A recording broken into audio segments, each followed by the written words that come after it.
Rainen asks, what do you guys recommend for bikes like mine that don't come with a way to lift it while cleaning the chain, other than moving the bike forwards and backwards like I do? But I got a G-Pop says axle spools and stand. So like those axle spools, and you just... Yeah, so I mean that's really easy on sport bikes because they're really light. You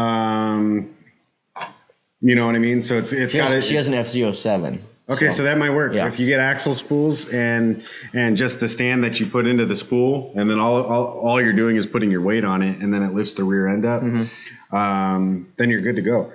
You can do the front end of that too. You can do it the same. Yeah. You can do the same thing. So as long as your spools are in the right spots, you can do that. If it's a heavier bike, yours isn't. So for your bike, that's probably the way to go, Rainen. But for the guys that have heavier motorcycles, one of like what do they call it? Like it's almost like the Z stand where you just you put it in there and you use a ratchet and it lifts it up, and then you get the rear wheel off the ground.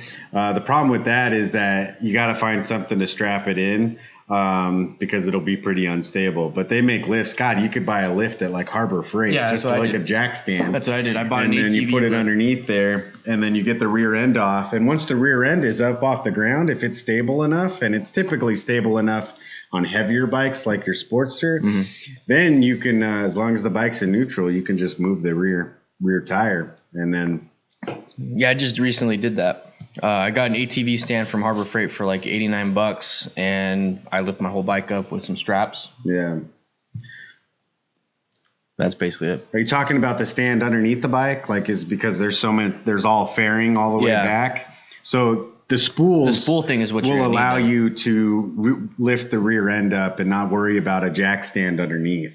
Because on sport bikes, if you put a jack stand underneath, for the most part, you're going to just break your fairing and stuff like that. So the spools and then the spool lift, the stand, you'll be able to get the rear end up and not worry about breaking all the fairings and stuff like that on your bike. So that's another thing. I mean, it's not just for. I mean, I'm probably gonna have to get that at some point for Nikki's bike, but that also helps. Like if you need to level the bike for any reason while doing maintenance, like changing your oil.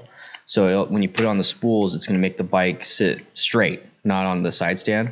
So it's going to make it a little bit easier for that. So yeah, and some of them are pretty expensive, getting the axle spools and then the stand. So if you can find them used online, so Rainen, I think we could probably find something here locally and figure that out. But yeah, that's probably the best bet. Like honestly, unless you're going to get some straps and attach it to the roof and get a pulley system, like a 5-to-1 or something like that, and freaking lift your bike up.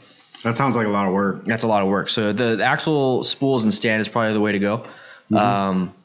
Only buy new if you plan on keeping it forever. So, I mean, we could find something used. I think I've seen them used locally on Craigslist before. Yeah. I think that's the best bet then. See, for me, I can do a lift because it's not hitting the exhaust. It's not hitting anything special. But that's it for me.